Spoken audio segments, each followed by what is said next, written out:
Hello and welcome to E achievers YouTube channel. मेरा नाम है राहुल ठाकुर और इस वीडियो में हम बात करेंगे IBPS PO प्री 2020 3 अक्टूबर को जो शिफ्ट 1 हुआ था उसके बारे में, क्योंकि मेरा जो एग्ज़ाम था वो शिफ्ट 1 में ही था।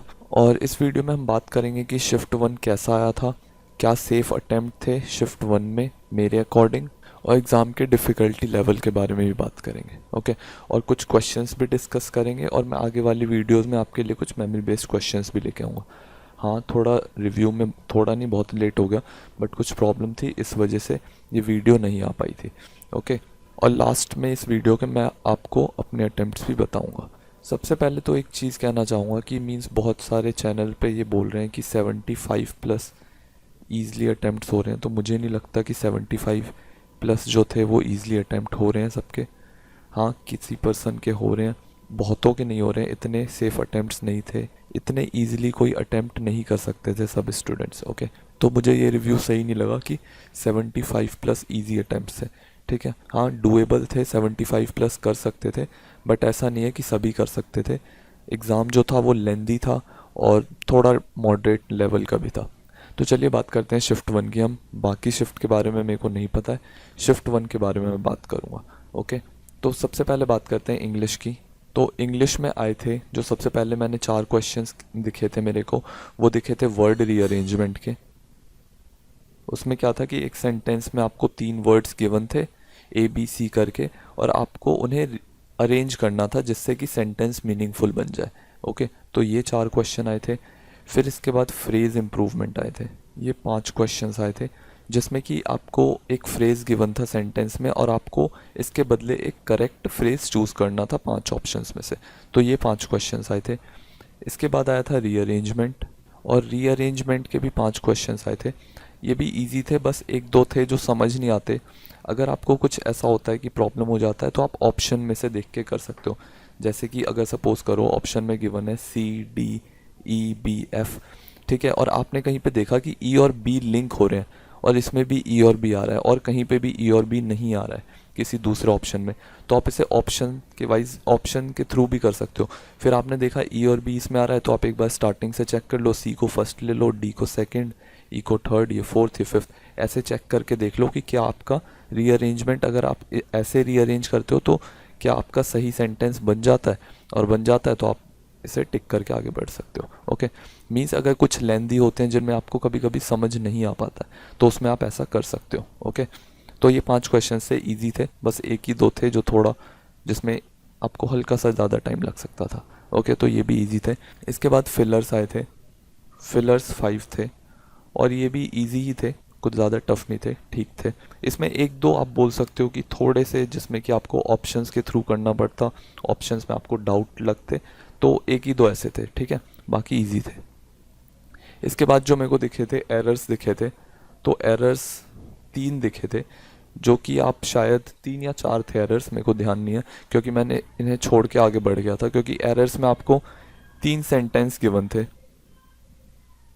और फिर आपको इनमें से चूज़ करना था कि किस में एरर है किस में नहीं है। फिर नीचे ऑप्शंस दे रखा था शायद कि A और B, B और C, ठीक है, तो ये मैंने ठीक से देखा नहीं, ये मेरे को किसी ने बताया कि इस टाइप में आया था। बस मैंने ये देखा था कि 3-4 दे रखे हैं और फिर उसमें से आपको एरर चूज़ करना है, तो मैं इसे छोड़ के आगे बढ़ गया था कि मैंने सोचा कि RC कर लूँ, ठीक है, तो इस वजह से मैं इसे ठीक से देख नहीं पाया। इसके बाद RC थी जिसमें कि 7 क्वेश्चन थे, ठीक है। RC ठीक थी, लेवल अच्छा था इसका, मॉडरेट था। इन 2 क्वेश्चंस की बात करूं तो ये मॉडरेट से थोड़े ऊपर थे, वरना ये जो स्टार्टिंग के जो क्वेश्चंस थे ये इजीली आप इनमें मार्क्स गेन कर सकते थे। ओके, लास्ट के जो दो ये 10 क्वेश्चंस थे ये थोड़े मॉडरेट लेवल के थे। और बात करें आरसी कैसा आया था, तो आरसी जो था वो आजकल जो एजुकेशन स्टार्टअप स्टार्ट हो रहे हैं उनके बारे में था कि टेक्नोलॉजिकल एरा में स्टार्ट करना इजी हो गया, तो उससे रिलेटेड एक आरसी आया हुआ था जिसमें कि कुछ क्वेश्चंस भी थे और शायद 2-3 वोकैब्स भी थे, ठीक है, और बाकी जो पैसेज से रिलेटेड कुछ क्वेश्चंस किए गए थे। क्लियर, तो ये था इंग्लिश का सेक्शन, इस तरह के क्वेश्चंस पूछे गए थे।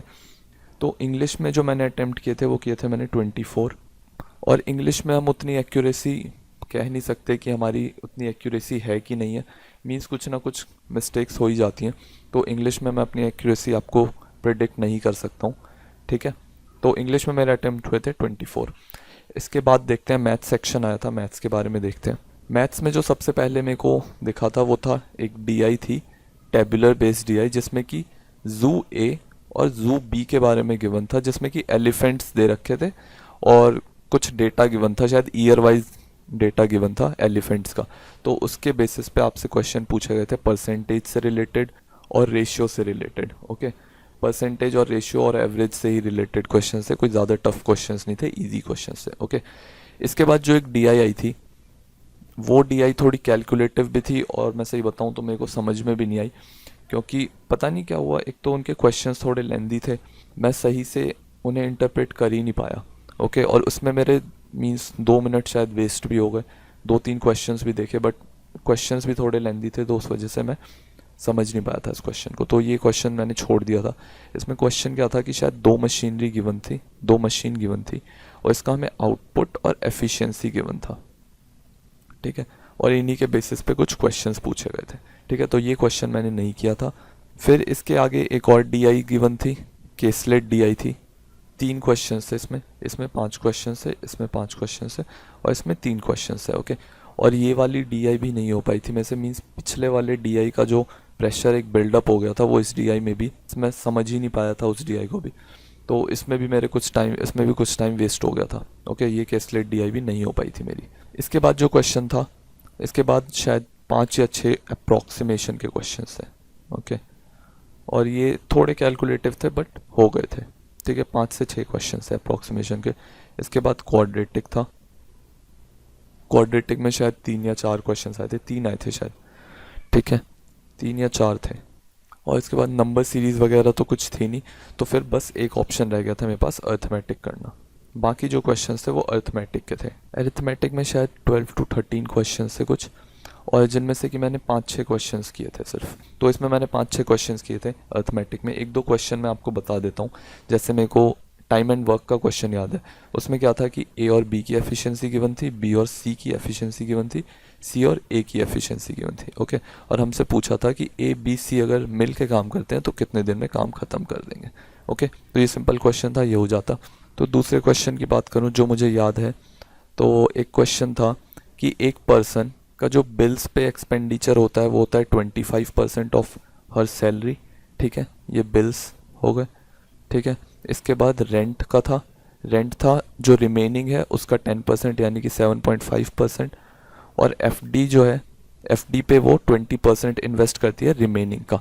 ओके, तो रिमेनिंग का 20% हो गया 13.5%। ठीक है, और फिर इसका हमें डिफरेंस दे रखा था इन दोनों का, एफडी और रेंट का दे रखा था 4800, तो बस हमें क्या करना था 4800 डिवाइड बाई 6 इंटू 100। ओके, तो हमारा आंसर आ जाता 8000, ओ सॉरी 80,000। क्लियर, तो हमसे मंथली सैलरी पूछी थी बस, और इसका हमें डिफरेंस गिवन था, तो इसका डिफरेंस क्या है 6%, और हमें 100% हम निकाल लेते हैं तो मंथली सैलरी हमें पता लग जाएगी। ठीक है, तो ये क्वेश्चन था। अच्छा, और क्वेश्चन एक मेरे को याद आ रहा है, जैसे कि एक क्वेश्चन था कि एक पर्सन अगर 4 किलोमीटर पर आवर की स्पीड से चलता है, सॉरी 4 नहीं 3 था, अगर 3 किलोमीटर पर आवर की स्पीड से चलता है तो वो 15 मिनट लेट होता है। ठीक है, अगर वो 4 किलोमीटर पर आवर की स्पीड से चलता है वो 10 मिनट जल्दी पहुंच जाता है। ठीक है, तो हमसे बस डिस्टेंस पूछा था कि डिस्टेंस कितना ट्रैवल करता है वो। ओके, तो ये क्वेश्चन भी सिंपल था, बस इसको आप सॉल्व कर दोगे तो बस आपका आंसर आ जाना था। क्लियर, और 2-4 क्वेश्चन किए थे मैंने, बट याद नहीं आ रहा मेरे को कुछ क्वेश्चंस, ये 3 क्वेश्चंस याद थे, ये मैंने आपको बता दिया है। तो मैथ्स में मेरे जो टोटल अटेम्प्ट हुए थे, मैथ्स में मेरे टोटल अटेम्प्ट हुए थे 20। ओके, तो बहुत कम अटेम्प्ट हुए थे मैथ्स में, बट मेरे को लगता है कि एग्ज़ाम जो था वो लेंदी और थोड़ा मॉडरेट साइड में था, इसलिए कम अटेम्प्ट हुए, और फर्स्ट शिफ्ट मेरे को लगा कि ईजी नहीं था। ठीक है, तो चलिए देखते हैं नेक्स्ट सेक्शन रीजनिंग का। तो रीजनिंग सेक्शन जब हमने खोला था तो सबसे पहले तो पजल्स ही पजल्स आ गए थे, मीन्स मेरे को याद है लास्ट जो शायद मैंने 26 या 27 क्वेश्चन देखा तो मेरे को वहाँ पे इनइक्वालिटी दिखा था, तो मैंने इनइक्वालिटी अटेम्प्ट किया था सबसे पहले, और बीच बीच में ना कुछ मिसलीनियस क्वेश्चंस गिवन थे। ठीक है, इनइक्वालिटी जो है, इनइक्वालिटी आई हुई थी शायद 5 तो नहीं थे मेरे ख्याल से, 3 या 4 ही थे। ठीक है, फिर इसके बाद कोडिंग डिकोडिंग था, कोडिंग डिकोडिंग तो सिर्फ 3 ही थे। ठीक है, इसके बाद डायरेक्शन पे कोई क्वेश्चन नहीं था, और फिर एक आपको फॉरवर्ड बैकवर्ड वाला जो क्वेश्चन आता है वो गिवन था, लेकिन आपको वर्ड नहीं, आपको एक नंबर गिवन था, ठीक है, जैसे कि 4 8 9 6 7 5। तो आपको बताना था बैकवर्ड और फॉरवर्ड में इनके बीच में कौन से नंबर आते हैं। ओके, तो ये क्वेश्चन था, मेरे को एग्जैक्टली नंबर याद नहीं है कि क्या था नंबर। एक ये क्वेश्चन था, एक ब्लड रिलेशन पे क्वेश्चन था, ठीक है, और इसके अलावा सिलॉक्स थे 3, सिलॉक्स थे 3, ओनली अ फ्यू और ओनली वाले से। ओके, तो ओनली अ फ्यू और ओनली वाले का आप प्रैक्टिस कर लो ढंग से, आजकल तो एग्जाम में बस यही इन्हीं से रिलेटेड पूछा जाता है। ओके, तो ये 3 क्वेश्चंस आए थे। और इसके बाद बात करें तो बचे हुए क्वेश्चंस जो थे वो पजल्स थे, मींस 20 से 23 क्वेश्चंस जो थे वो शायद पजल के ही थे, ठीक है। और पजल्स में बात करूं तो एक पजल जो था जिसमें कि 3 क्वेश्चन थे, उसमें मेरे को 5-6 मिनट भी लगे थे। इजी क्वेश्चन था बट एक पॉइंट गिवन था जिसकी वजह से थोड़ी कन्फ्यूजन हो गई थी, तो अभी डिस्कस करूंगा मैं आपके साथ उसे। तो इसमें से सिर्फ 2 ही क्वेश्चन हो पाए थे मेरे। ओके, और इसके बाद मैंने एक और पजल किया था, लीनियर रो अरेंजमेंट, ठीक है। इसमें क्या था कि 8 पर्सन है जो कि कुछ जिनमें से साउथ फेस करते हैं और कुछ नॉर्थ फेस करते हैं।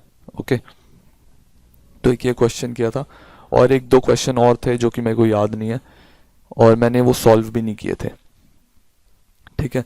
तो रीजनिंग में अगर मैं बात करूं तो रीजनिंग में मेरे टोटल अटेम्प्ट हुए थे 22, जो कि बहुत कम अटेम्प्ट थे मानता हूं, बट एग्ज़ाम थोड़ा लेंदी था रीजनिंग का, और मैं बीच में अटक भी गया था एक 2 जगह, तो उस वजह से मेरा टाइम वेस्ट हो गया।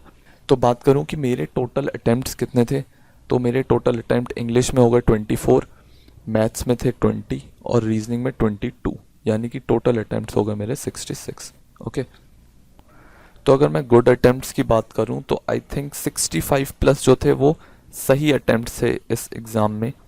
लेकिन हाँ, एक चीज़ और, अगर आपके इंग्लिश में कम है और मैथ्स और रीजनिंग में ज़्यादा है तो मेरे ख्याल से वो थोड़ा ज़्यादा बेनिफिशियल रहेगा, क्योंकि इंग्लिश में आपकी एक्यूरेसी आपको पता नहीं रहती, लेकिन मैथ्स और रीजनिंग में आपको एक्यूरेसी पता रहती है, ठीक है। तो इंग्लिश में अगर भले थोड़े कम रहे आपके क्वेश्चंस, बट अगर आपने रीजनिंग और मैथ्स में ज़्यादा किए हुए हैं तो आपके लिए वो प्लस पॉइंट रहेगा। ओके, बट फिर भी 65 प्लस जो थे वो गुड अटेम्प्ट्स थे मेरे अकॉर्डिंग। और अगर एक्यूरेसी जिन्होंने भी 65 प्लस किए हैं उनकी एक्यूरेसी अगर सही रहेगी तो भले ही वैकेंसी कम है, उनके लिए चांसेस हैं, बिल्कुल चांसेस हैं।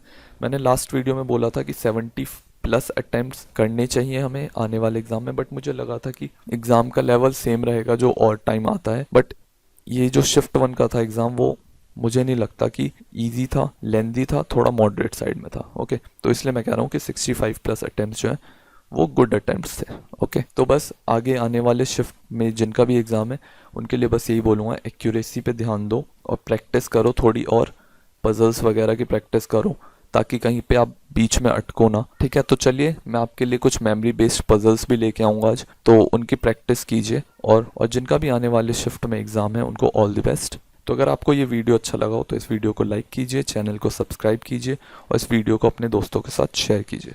Thank you for watching the video.